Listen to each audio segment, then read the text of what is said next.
Welcome to be Telugu news. Kadapa జిల్లా పూర్వమిల పట్టణంలో ఇటీవల నలుగురిని కుక్క కరిచిన సంఘటన మరవక ముందే మరో కుక్క పట్టణంలోని పలు ప్రదేశాల్లో 9 మందిని కరిచి ప్రభుత్వ ఆసుపత్రిని కిటకిటలాడేలా చేసింది.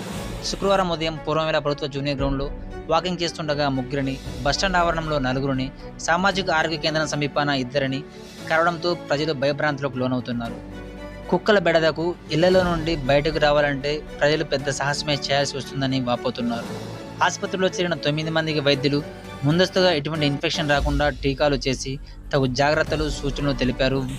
ఇప్పటికైనా మున్సిపాలిటీ అధికారులు స్పందించి మున్ముందు ప్రజలు కుక్కకాటుకు గురికాకుండా నివారించాలని స్థానికులు, వైద్యులు కోరుకుంటున్నారు.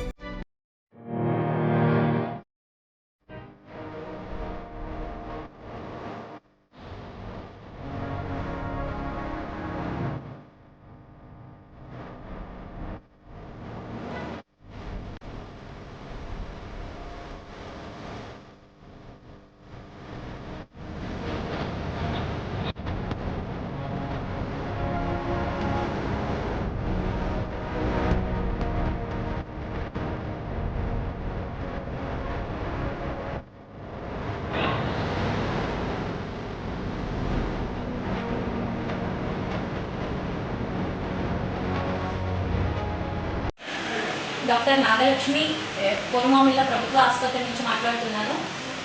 ఈరోజు మన పొరుమామిళ్ళలో ఉదయం 8 గంటల నుంచి కుక్క కరిచింది అని చెప్పి ఆసుపత్రికి ప్రజలు వస్తూ ఉన్నారు. ఈ కుక్కలు కరిచిన వాళ్ళు ఎక్కువగా బస్టాండ్ ఏరియా నుంచి గ్రౌండ్కి వాకింగ్ కోసం వెళ్ళిన వాళ్ళు అక్కడి నుంచి వస్తూ ఉన్నారు.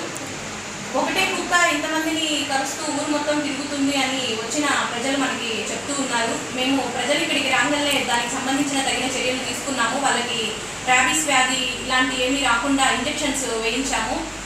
కొంతమందికి స్వల్ప గాయాలు ఉన్నాయి, ఎక్కువ మందికి మామూలుగా చిన్న చిన్న బైట్ మార్క్సే ఉన్నాయి. దానికి సంబంధించి ఇంజెక్షన్లు, ఆ ప్రికాషన్స్ ఏమన్నా ఉంటే మేము వాళ్ళకి జాగ్రత్తలు చెప్పి ఆ ఇంజెక్షన్స్ అవి వేయించాము. కానీ ఇదే కుక్క ఇలాగే కంటిన్యూ అవుతూ ఉంటే ఎక్కువ మంది ఇబ్బంది పడే అవకాశాలు ఉన్నాయి. సో అందువలన మేము మున్సిపాలిటీ వాళ్ళకి కూడా ఇన్ఫర్మేషన్ ఇవ్వడం జరిగింది. సో దానికి సంబంధించిన అధికారులు త్వరగా కుక్కలని పట్టుకొని దానికి తగిన చర్యలు తీసుకుంటే మిగిలిన ప్రజలైనా సేఫ్గా ఉంటారని ఆశిస్తున్నాము.